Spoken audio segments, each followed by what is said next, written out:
महाराष्ट्राचा अभिमान, महाराष्ट्र दिन.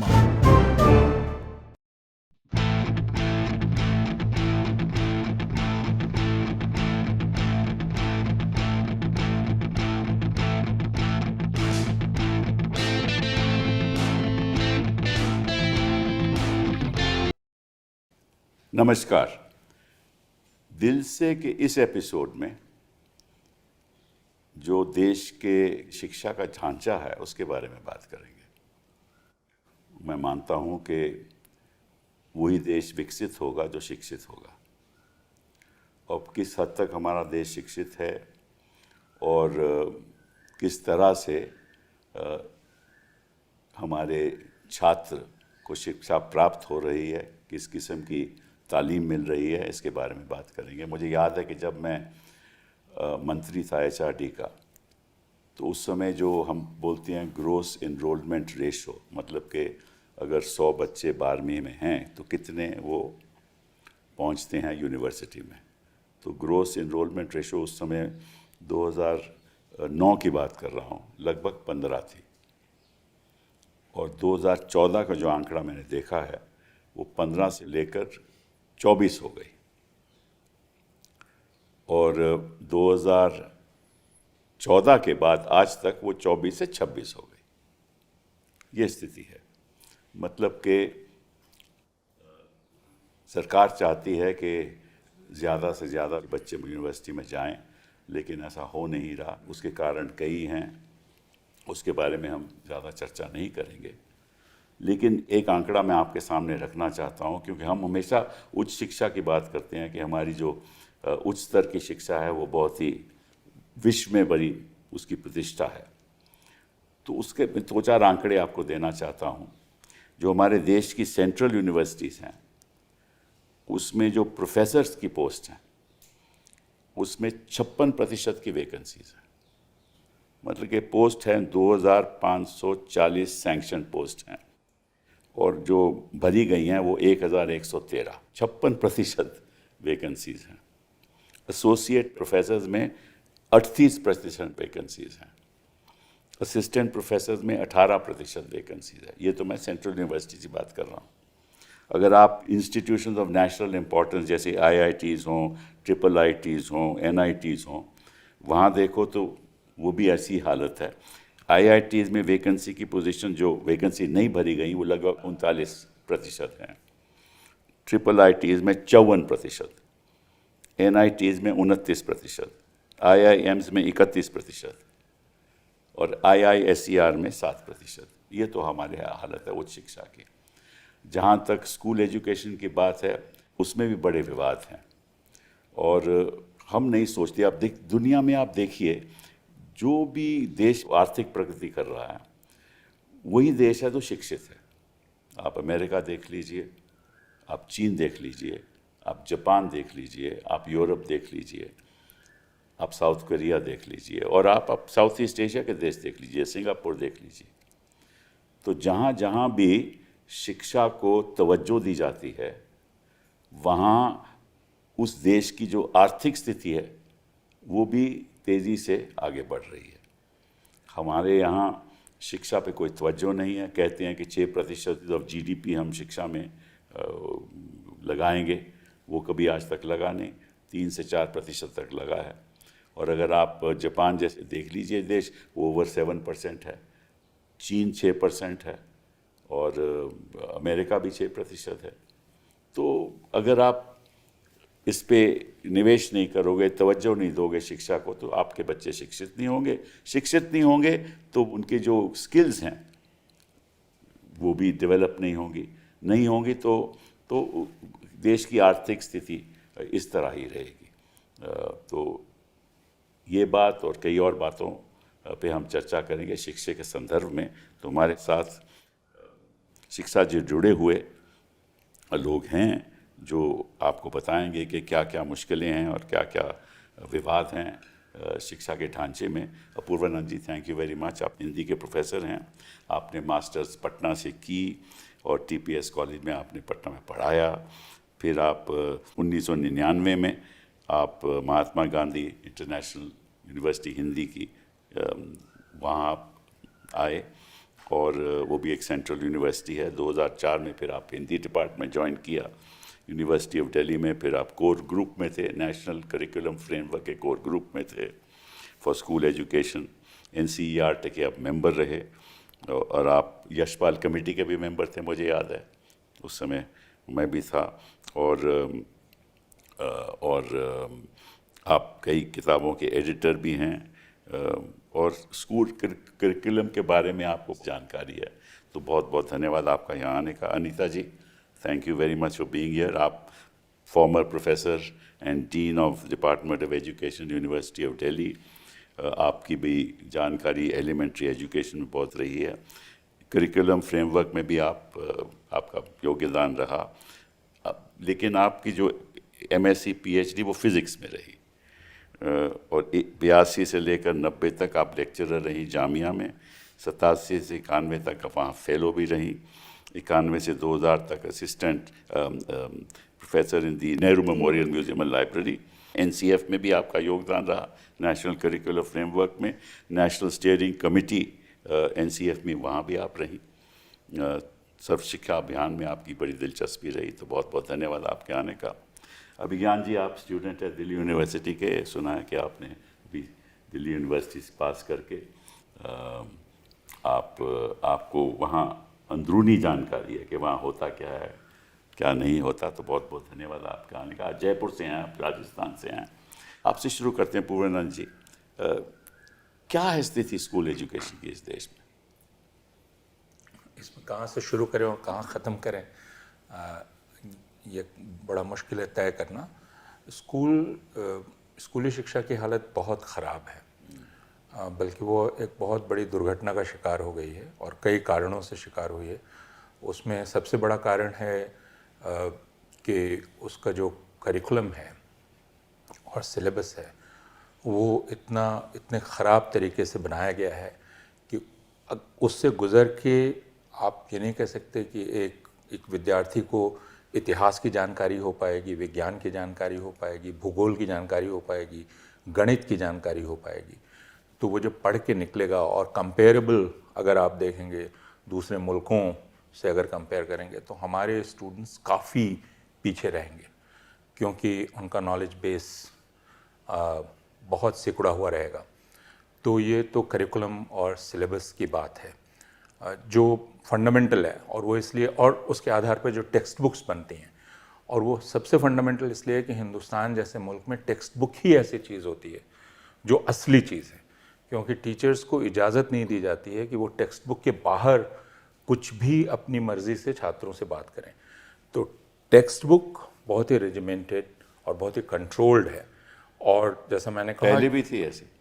नहीं, आप जिस वक्त का जिक्र कर रहे थे इसके पहले के 10 सालों का, उसमें एक तरह का रिवॉल्यूशन था टेक्स्ट बुक मेकिंग में, करिकुलम मेकिंग में, क्योंकि पहली बार ये किया गया कि टेक्स्ट बुक को, और मैं पहली बार नहीं कहूँगा, प्रोग्रेसिवली, लेकिन टेक्स्ट बुक को और सिलेबस को आपने पैडागोजिक नीड्स को ध्यान में रख के बनाया, आइडियोलॉजिकल नीड्स को ध्यान में रख के नहीं बनाया। अगर आपको ध्यान हो तो उसका रेफरेंस पॉइंट था 1992 की यशपाल कमेटी की लर्निंग विदाउट बर्डन, जिसमें जोर दिया गया था इस बात पर कि आप टेक्स्ट बुक तैयार करेंगे इसलिए कि बच्चे की समझ बढ़े, इसलिए नहीं कि आप ठूंस ठूंस कर उसमें इंफॉर्मेशन भर दें, या ये नहीं कि जो डिज़ायर्ड इंफॉर्मेशन है स्टेट का, वो डिज़ायर्ड इंफॉर्मेशन उसको मिले। तो उस पूरी प्रोसेस को लीड किया था जो उन डिसिप्लिनरी एरियाज़ के एक्सपर्ट्स थे, और उनमें डाइवर्सिटी थी बहुत, आइडियोलॉजिकल, यहाँ तक कि अगर हिस्ट्री के हैं तो एक तरह के हिस्टोग्राफी के नहीं, 3-4 तरह के हिस्टोग्राफी के लोग। यही बात दूसरे विषयों में भी कही जा सकती है। तो ये नहीं था कि पहले की किताबें वे रेजिमेंटेड थी। अभी जो किताबें हैं वो पूरी तरह से रेजिमेंटेड हैं, और वो पूरी तरह से आइडियोलॉजिकल हैं। तो उनका पर्पस एजुकेशनल नहीं है, उनका पर्पस एक तरह का प्रोपेगेंडा करना। उदाहरण दे सकते हैं कि कैसे आइडियोलॉजिकल? जैसे अगर आप इतिहास, चूँकि इतिहास सारे लोग आसानी से समझते हैं, तो मैं बताता हूँ कि इतिहास की किताब अगर आप देख लें, तो इतिहास की किताब में अगर आप पढ़ रहे हैं, फ़र्ज़ कीजिए जिसे मिडिवल पीरियड कहते हैं, तो दिल्ली में आप मेडिवल पीरियड देखेंगे तो वो बिना मुग़लों की चर्चा किए हुए आप उसको नहीं समझ सकते हैं। लेकिन अगर इतिहास की किताबें देखेंगे तो मुग़ल उसमें से गायब हैं। तो फिर हमें उस मेडिवल हिस्ट्री की जानकारी ही कैसे मिलेगी? अगर उसी स्टैंडर्ड का कोई विद्यार्थी अमेरिका में पढ़ रहा होगा तो वो हिंदुस्तान की मेडिवल हिस्ट्री ज़्यादा जानेगा, हिंदुस्तान का बच्चा नहीं जानेगा। एक दूसरा मज़ेदार उदाहरण, राणा प्रताप जीते थे या अकबर जीते थे? तो जो नई किताब बनी राजस्थान में, उसमें उन्होंने कहा कि नहीं नहीं, हमारी किताब में अकबर नहीं जीत सकता, तो हमें राणा प्रताप को जिताना होगा। तो उन्होंने राणा प्रताप को जिता दिया। इसका मतलब ये कि आप जो फैक्ट्स कहते हैं उन फैक्ट्स को भी अब आप तोड़ रहे हैं। और यह बात सिर्फ हिस्ट्री की नहीं है। जैसे आप ज्योग्राफी की बात लें, जिस पर हम लोग काफ़ी चर्चा करते रहे, आप ज्योग्राफी कैसे पढ़ाते हैं? हमारी ज्योग्राफी की किताब में हिंदुस्तान की ज्योग्राफी को ख़ास बताया जा रहा है, यह कह के कि ये सेक्रेड ज्योग्राफी है। और वह सेक्रेड कैसे है कि शिव ने जो नृत्य किया सती की मृत्यु के बाद और लेकर घूमे, तो जहाँ जहाँ सती के अंग गिरे वो सारे एरियाज़ को मिलकर वो पूरी ज्योग्राफी एक सेक्रेड ज्योग्राफी बन जाती है। इस तरह के उदाहरण आप मैथमेटिक्स से भी ले सकते हैं, इस तरह के उदाहरण आप साइंसेस से भी ले सकते हैं, जिसमें ये किताबें एक तरह के प्रोपेगेंडा टूल्स में तब्दील हो गई हैं। ये एडुकेशनल टूल्स नहीं हैं। जो बाकी कोर्स स्कॉलिस्टिक एक्टिविटीज़ हैं उनकी बात मैं नहीं कर रहा हूँ, क्योंकि वो बहुत लंबा विषय है। मेरी फ़िक्र सिर्फ ये है कि अब स्कूल्स एक तरह के प्रोपेगेंडा के प्लेटफॉर्म हैं, जो प्रोपेगेंडा एक विशेष विचारधारा का किया जा रहा है। उसमें डिसिप्लिनरी जो रिक्वायरमेंट है वह प्राइमरी नहीं है, और बच्चे की जो पेडागॉजिकल नीड्स हैं वो प्राइमरी नहीं है। अब उसकी समझ पैदा करना, जो 2005 के करिकुलम फ्रेमवर्क का सेंट्रल मोटो था, समझ का चस्का पैदा करो, अब वह नहीं है। वह एक ख़ास तरह की भारतीय ज्ञान परंपरा को बच्चों के दिमाग में भरना है, ये मकसद है। तो ये तो कोई एजुकेशनल पर्पस नहीं है। अनीता जी उसके बारे में ज़्यादा बतलाएंगे, लेकिन ये तो स्कूली शिक्षा की सबसे पहली जो गड़बड़ी हो रही है या दुर्घटना है वो यह है जी। तो एक तो बात हो गई टेक्स्ट बुक की, दूसरी बात हो गई जो अध्यापक हैं जो इसको पढ़ाते हैं, वहाँ भी सुना है कि आजकल जो इंस्टीट्यूशंस हैं जहाँ प्रिपेयर होते हैं कि कौन कैसे कैसे टीचर्स पढ़ाएंगे, वहाँ क्या हालात हैं? देखिए, अगर आप स्कूली टीचर्स को देखेंगे तो पहले से ही स्कूली टीचर्स काफ़ी रिस्ट्रिक्टेड माहौल में काम करते हैं, क्योंकि जैसे यूनिवर्सिटी के टीचर्स को इस बात की आज़ादी होती है कि वो एक फ्री एक्सचेंज करें, स्कूल में प्राय इसकी आज़ादी नहीं होती है। स्कूल में टीचर बंधा हुआ है टेक्स्ट बुक से, तो अगर आपको इंस्ट्रक्शन दिया जा चुका है कि आप यही बातें पढ़ाएंगे, तो टीचर उससे बाहर कोई बात कर ही नहीं सकता। मैं अभी उसकी क्वालिटी पे नहीं जा रहा हूँ, मैं उसके आइडियोलॉजिकल लीनिंग पर भी नहीं जा रहा हूँ, मैं सिर्फ ये कह रहा हूँ कि वो पूरी तरह से बंधा हुआ है, उस इंस्ट्रक्टेड है, उससे बाहर जा नहीं सकता। अगर वो बाहर जाएगा वो पेनलाइज होगा, ये बात सबको पता है। अनीता जी, आप बताइए इसके संदर्भ में कि आपके ख्यालात क्या हैं? नहीं, यही कि हम पिछले कई दशकों से, मैं तो टेक्स्ट बुक्स बनाने में स्टेट्स में भी नेशनल लेवल पे सब जगह जुड़ी रही हूँ, और अब जो हालत है, मैंने इस तरह से जहरीली टेक्स्ट बुक्स नहीं देखी हैं पहले कभी, जिसको हम कह सकते हैं कि इतनी टॉक्सिक है कि जानबूझ के, मतलब हम और देशों में देखते हैं जहाँ जहाँ युद्ध भी हुए हैं, जहाँ जहाँ कम्युनिटीज़ में या देशों के बीच में परस्पर तनाव रहा है, वहाँ भी काम लोगों ने लिखा है कि भाई क्या हुआ है, चाहे वो फ़लस्तीन और इज़राइल के बीच में लोगों ने लिखा है कि टेक्स्ट बुक्स में। मगर अब जिस तरह से ये जहर ठोस ठोस के डाला जा रहा है, वो बहुत ही जहर का क्या मतलब? जहर मतलब आप चुन के, मतलब आप जो कहानी चुनेंगे उसमें छोटे बच्चों के लिए भी आप इन्फिल्ट्रेटर की कहानी चुनेंगे कि कश्मीर में इन्फिल्ट्रेटर्स आए थे, और वो शब्द डालना है आपको और पूरी कहानी उसकी।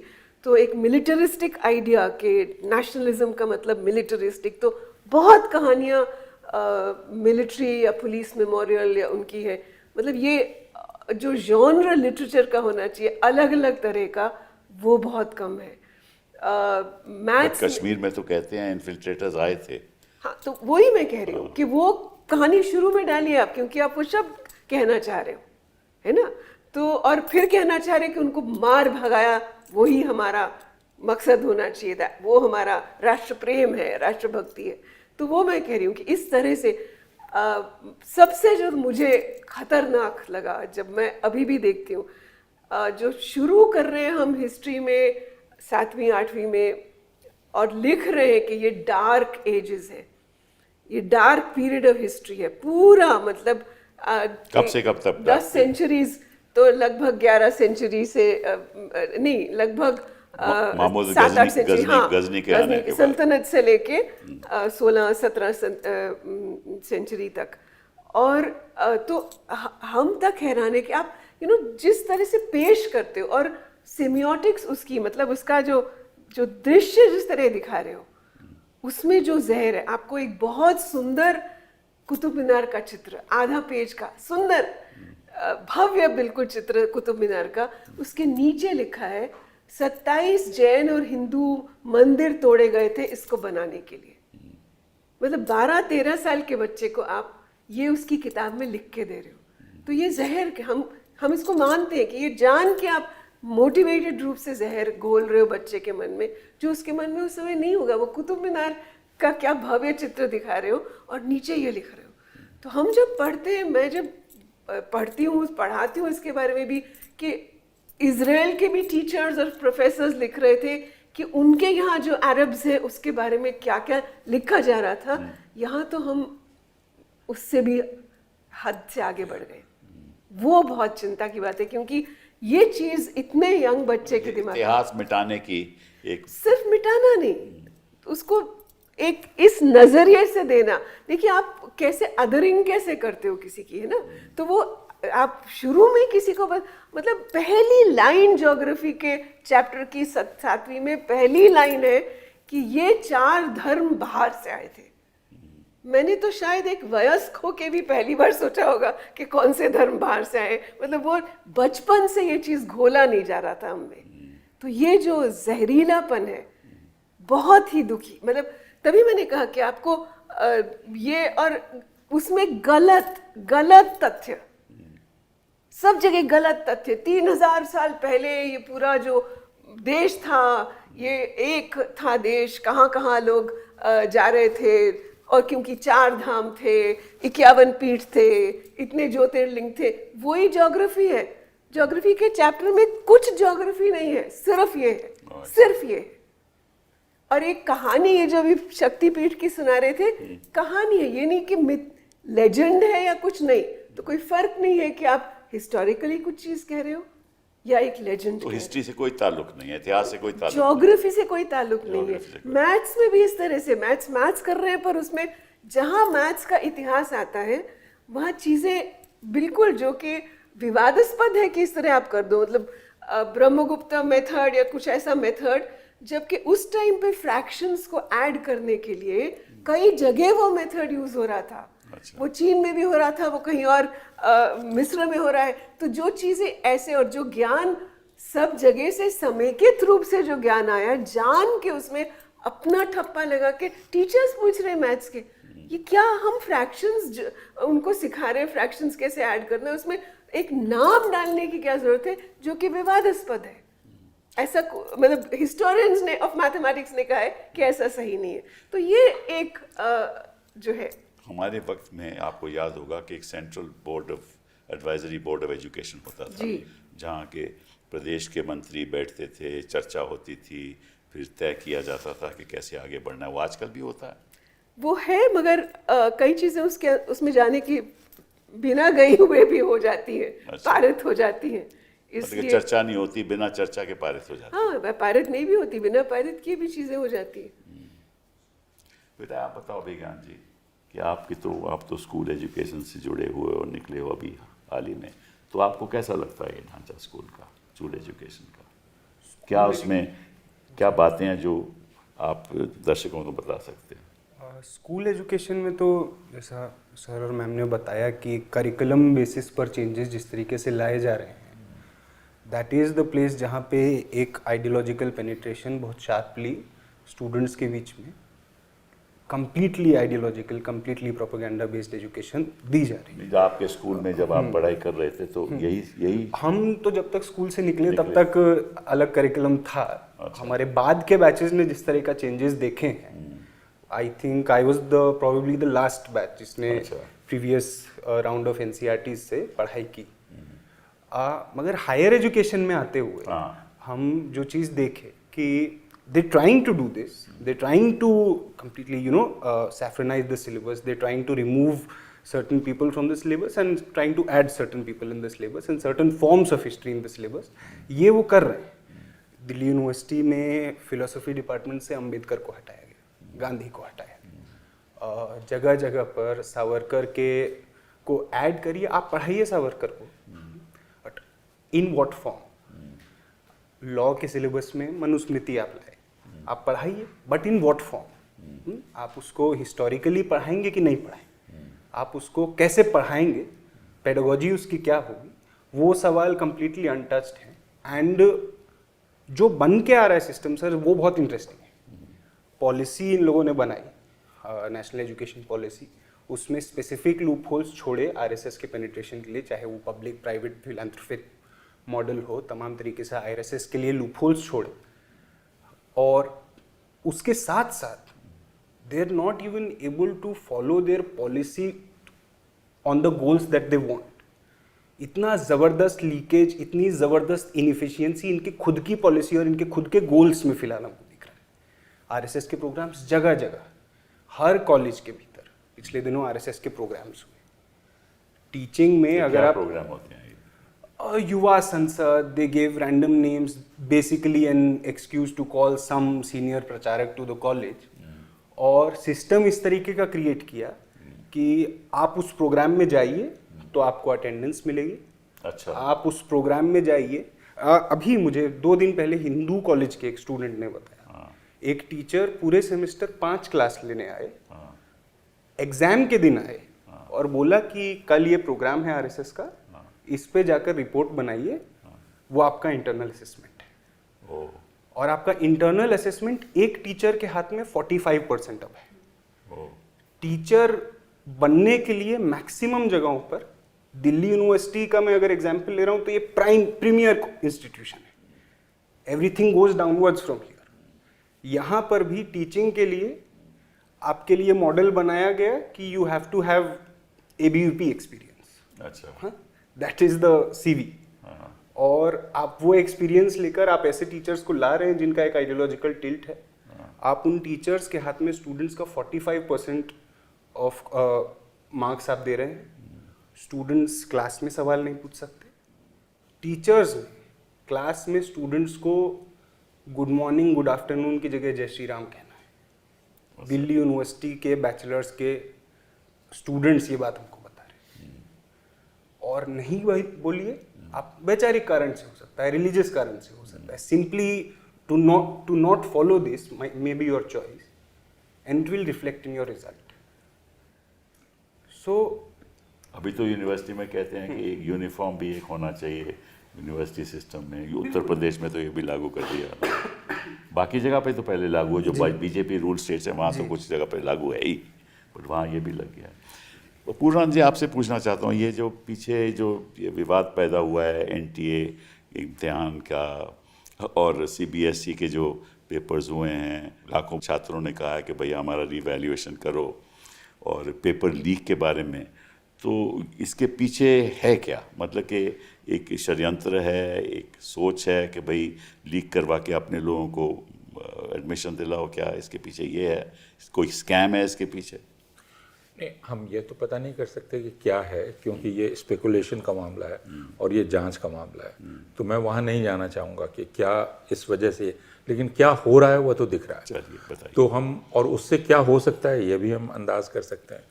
जो हो रहा है उसका कारण है एक पूरा कैलस एटीट्यूड, जिसमें आपको कोई फिक्र नहीं है और स्टूडेंट्स को लेकर आपको कोई फिक्र नहीं है। तो इसलिए आप उनके साथ एक तो लगातार एक्सपेरिमेंट कर रहे हैं, जैसे अभी तुरंत ये जो नया एक्सपेरिमेंट हुआ जिसमें 3 भाषाओं को लागू करने की बात की गई, और ये आनन फानन में इसको लागू करने की बात की जा रही है, जिसको लेकर काफ़ी परेशानी और बेचैनी लोगों में है, लेकिन मैं यहाँ नहीं जा रहा हूँ। NTA को अगर आप ले लें, NTA पर ही हम अगर बात करें, तो NTA है क्या? ये एक प्राइवेट संस्था है, जहाँ तक मैं जानता हूँ, सोसाइटी है, और इसकी कोई अकाउंटेबिलिटी नहीं है, इसका कोई इंटेलेक्चुअल रिसोर्स बेस नहीं है, इसका कोई एकेडमिक रिसोर्स बेस नहीं है, ये सारा कुछ आउटसोर्स करता है।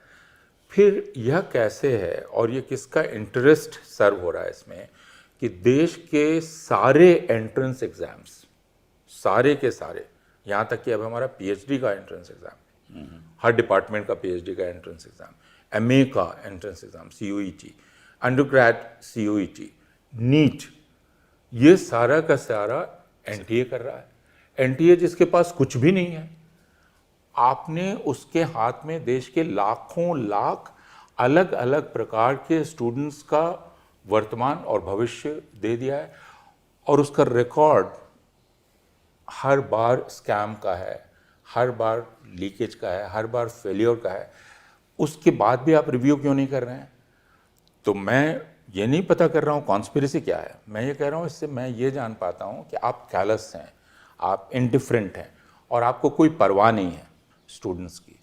तो ये तो एकदम साफ दिख रहा है। इसके चलते जो होगा, मैं इसको जिस तरह से देखता हूँ वो ये कि शायद इस पूरा ये जो पूरा एडिफाइस है एजुकेशन का, स्कूल से लेकर यूनिवर्सिटी तक का, उसको तोड़ा जा रहा है। इतनी चोटें उस पर की जा रही हैं अलग अलग तरीके से कि वो पूरी तरह तहस नहस हो जाए।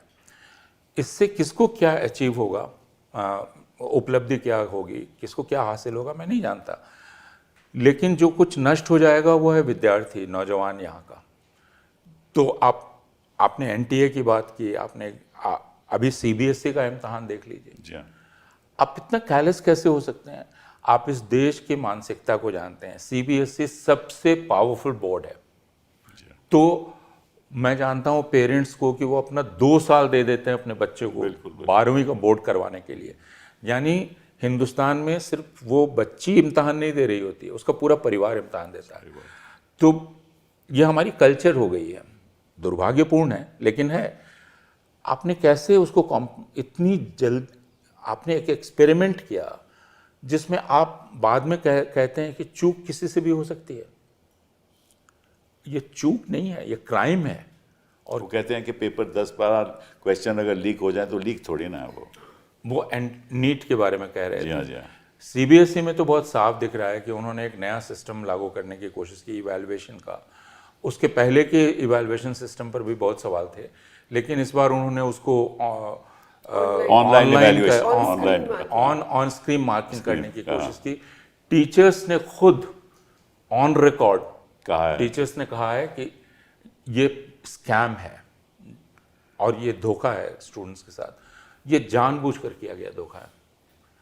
इसके पीछे बहुत सारी बातें हो सकती हैं, लेकिन अब इस देश में निष्पक्ष जांच होगी नहीं, ये हम लोगों को पता है, क्योंकि शिक्षा मंत्री लाखों छात्रों को प्रभावित करने वाले इस नतीजे के बारे में आज तक एक बयान देने की ज़रूरत महसूस नहीं की उन्होंने। माफ़ी मांगना तो दूर की बात है, CBSE ने अभी तक माफ़ी नहीं मांगी है।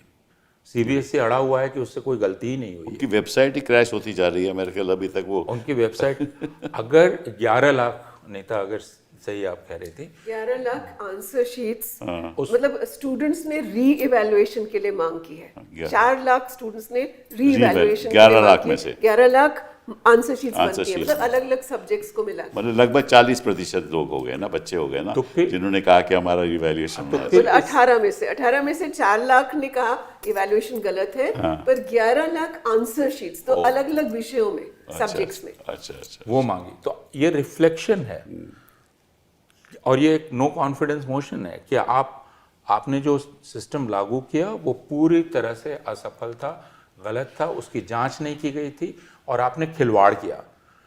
तो आप किस कॉन्फिडेंस के साथ आपने ये खिलवाड़ किया? नहीं, पर अगर आप प्राइवेट आउटसोर्स करते हैं प्राइवेट कंपनीज को, तो प्राइवेट कंपनीज तय करना कि भाई कौन सी कंपनी इम्तिहान एक्चुअली लेगी अंडर योर गाइडेंस, तो वो कैसे तय होता है?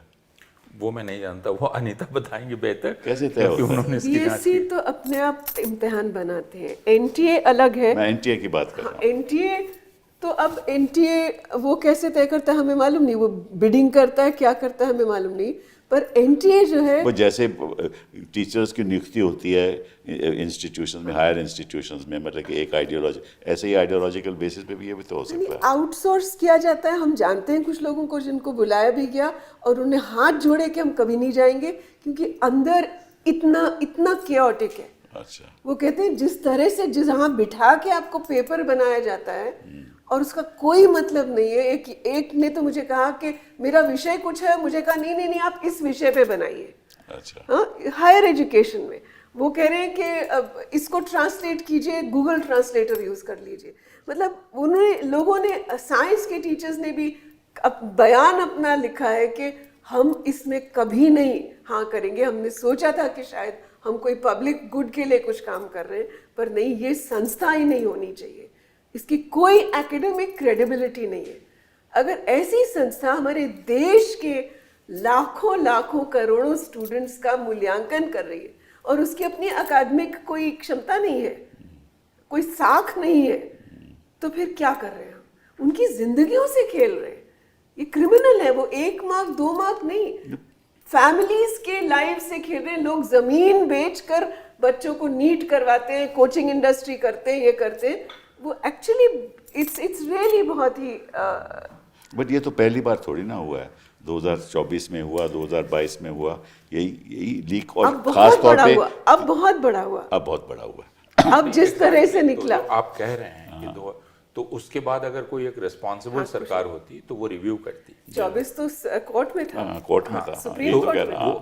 वो रिव्यू करती और वो एक अकाउंटेबल सिस्टम बहाल करती।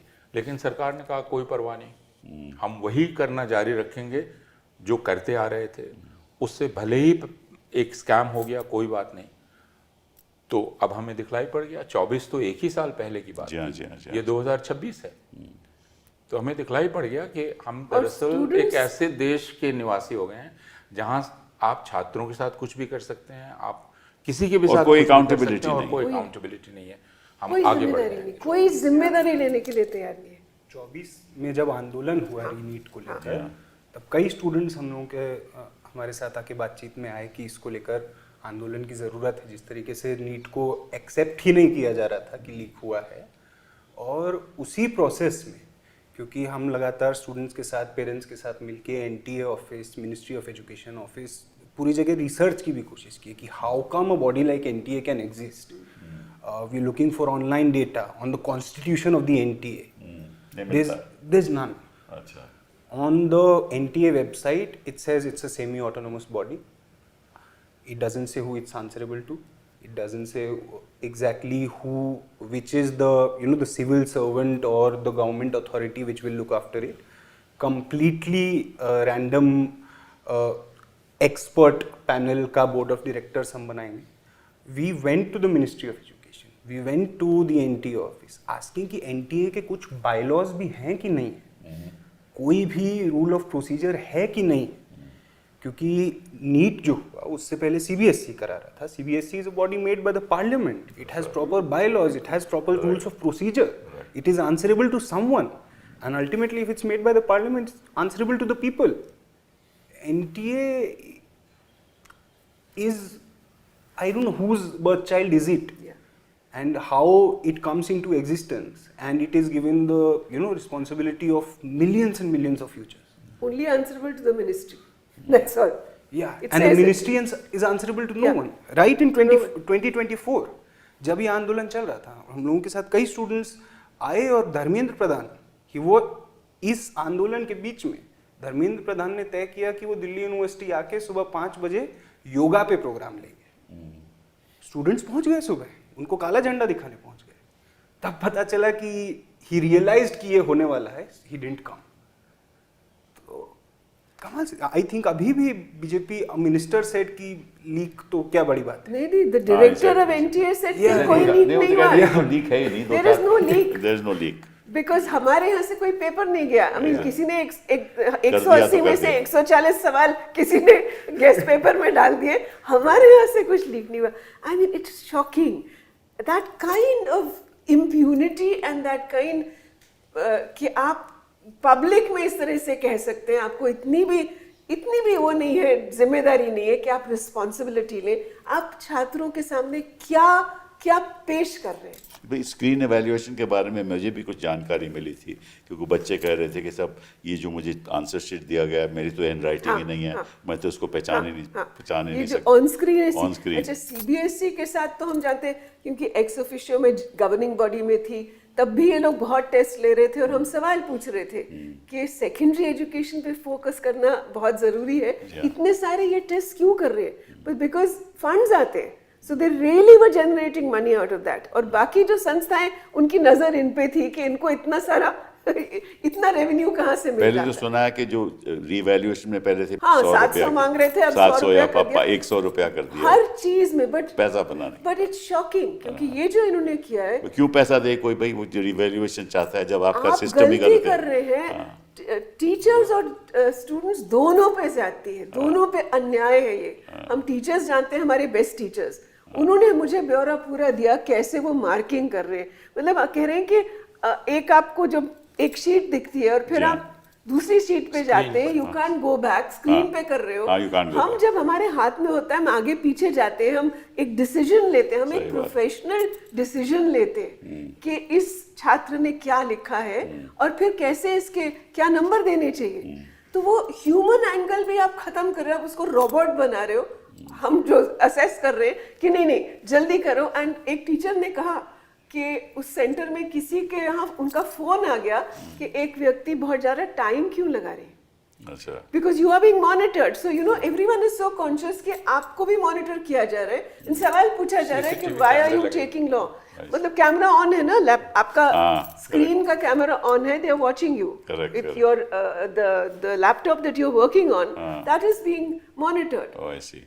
सो ये आप कैसे, और एनटीए में भी यही हाल था। टीचर्स कहते हैं आपके फोन वोन सब ले लेंगे, फिर वहां बिठा के कोई सब आपके आसपास कैमरास है, कोई और चीजें आपके हाथ में नहीं है, then you are supposed to make a good question paper, you know. So it's totally, मतलब सीबीएसई में तो जब हुआ है, I was yesterday I was in a panel with this student Nisarga अधिकारी, अच्छा। जो जिसको एथिकल हैकर है जो। एथिकल हैकर, पर मीडिया इसको हैकर बुला रहा है। अच्छा। It's so sad. I mean एक 18-19 साल के बालक, and amazing. I read his blog, I read उसने क्या पेपर लिखा, the details that he understood about the whole system.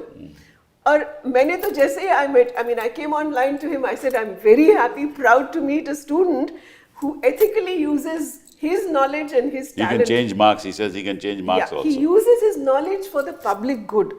You went and informed, इसने CERT को इन्फॉर्म किया, इसने कंपनी को, एम्ट को इन्फॉर्म किया, इसने इनको सीबीएसई को इन्फॉर्म किया, सबको लिखा फरवरी में, फरवरी मार्च में ही पहले लिख दिया कि ये ऐसे है और this is the vulnerability, these are the 6 vulnerabilities. It's amazing the kind of knowledge he has about that and how he's used it to warn them. कोई जवाब नहीं. And he writes that the arrogance and the disrespect of this agency shows the way they respond to me.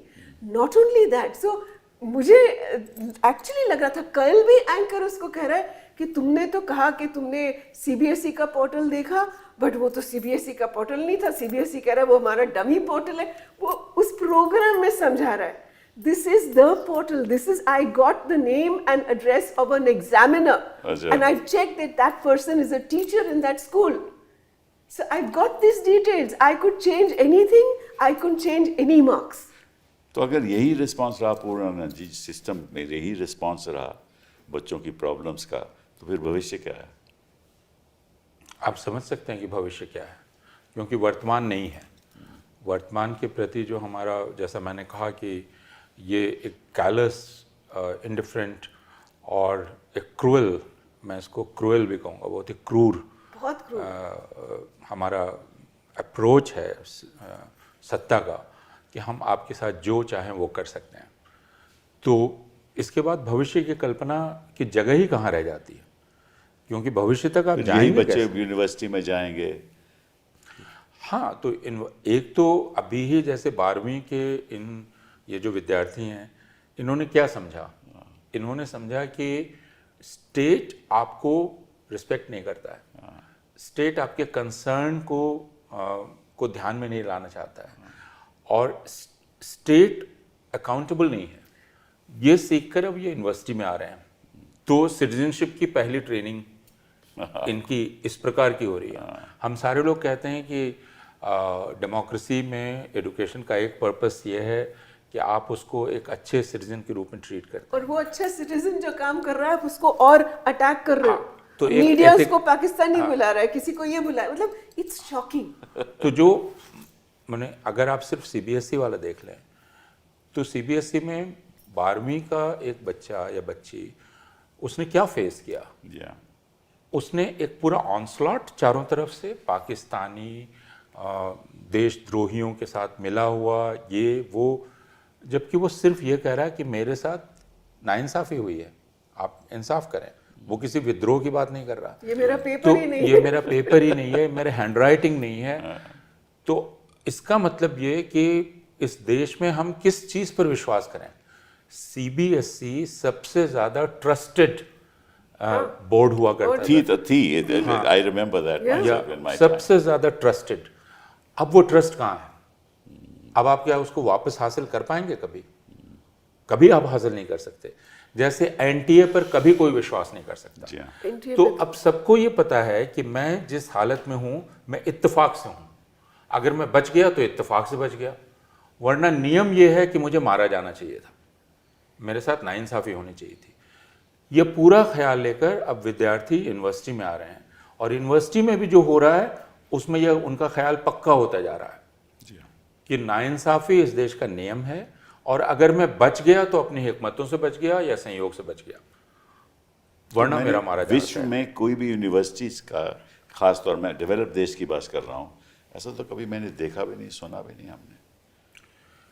इसलिए कि दुनिया में जो दूसरे देश हैं, हालांकि गड़बड़ियां वहाँ भी हैं, लेकिन वो शायद इस किस्म की नहीं है। इस बात का वो ख्याल करते हैं कि जो नौजवान निकलने चाहिए, अगर किसी ने ज्योग्राफी पढ़ी है तो उसको ज्योग्राफी आनी चाहिए, किसी ने अगर फिजिक्स पढ़ा है तो उसको फिजिक्स आना चाहिए, किसी ने अगर अंग्रेजी लिटरेचर पढ़ा है तो अंग्रेजी लिटरेचर आना चाहिए।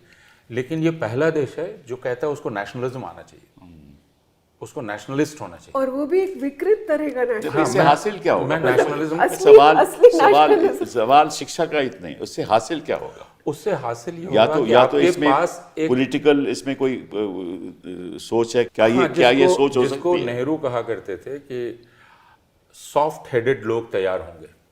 तो जो सॉफ्ट हेडेड लोग तैयार होंगे वो सोच नहीं सकेंगे, वो डिस्क्रिमिनेट नहीं कर पाएंगे, उनके पास विवेक नहीं होगा, तो उनको जो चीज़ प्रेजेंट की जाएगी उसको वो एक्सेप्ट करेंगे।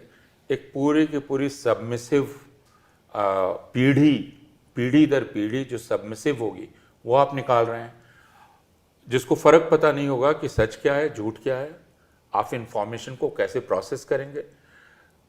तो ये मकसद है, और ये निश्चित रूप से ये राजनीतिक मकसद है, जिसमें आप एक ऐसी नागरिकों की फौज, मैं कोट अनकोट कह रहा हूँ, जो सच और झूठ का अंतर नहीं कर सकता है, जो खुद निर्णय नहीं ले सकता है, उसको जो दिया जाएगा उसको स्वीकार करने के लिए वो बाध्य होगा। इसीलिए कि उसी बात पे निर्भर है कि उसके आगे तरक्की कैसे होगी। बिल्कुल।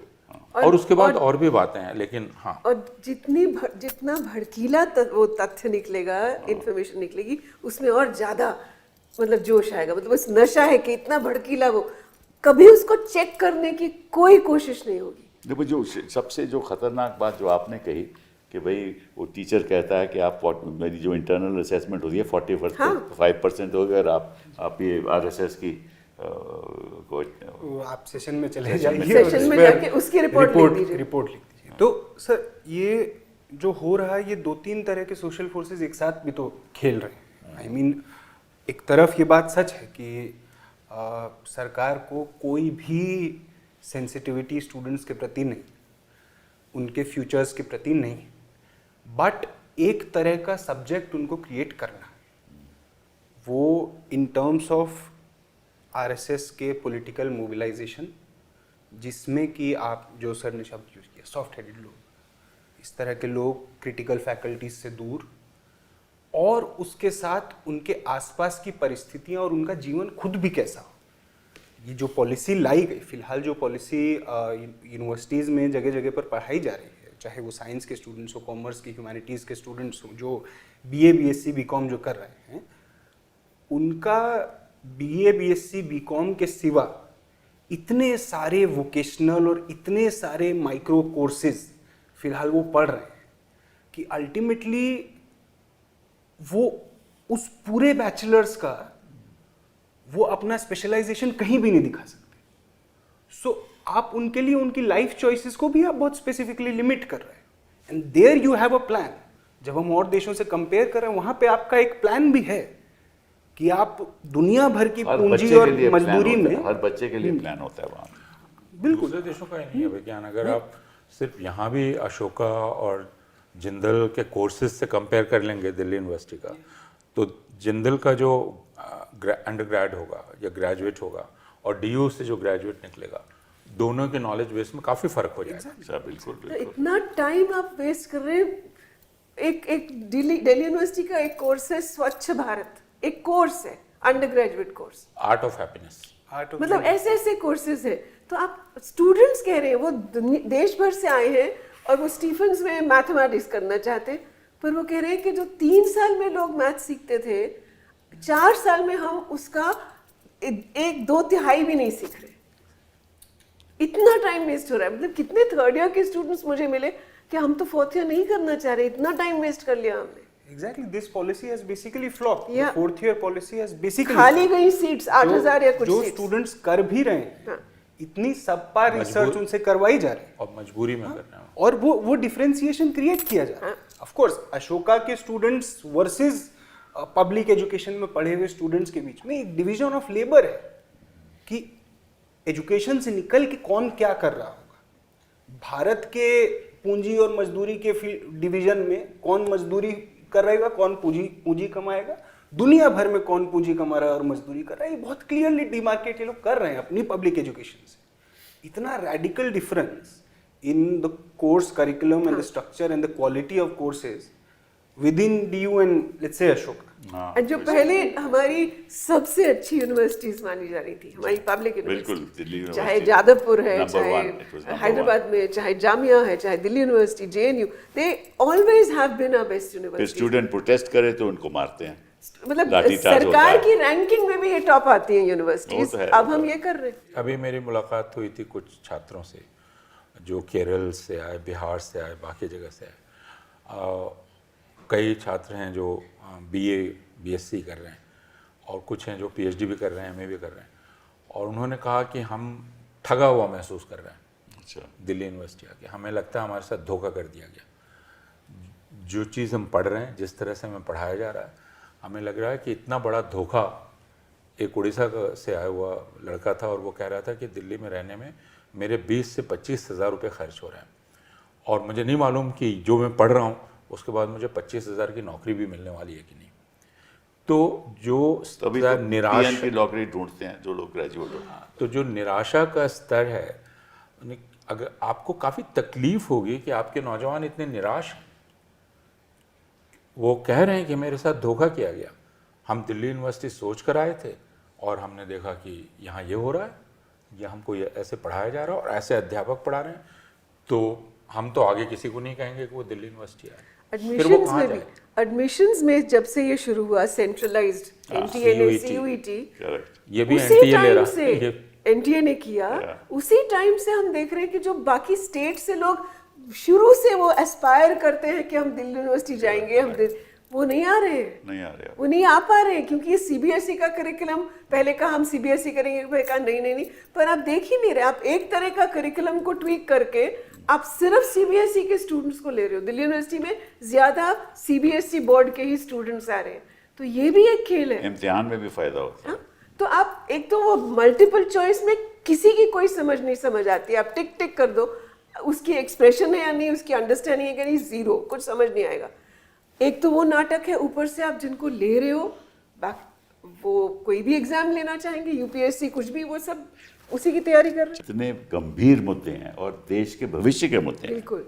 और जब तक देश पे जो सत्ता के लोग बैठे हुए हैं बच्चों का भविष्य के बारे में नहीं सोचेंगे, तब तक ऐसा होता ही रहेगा। बहुत बहुत धन्यवाद।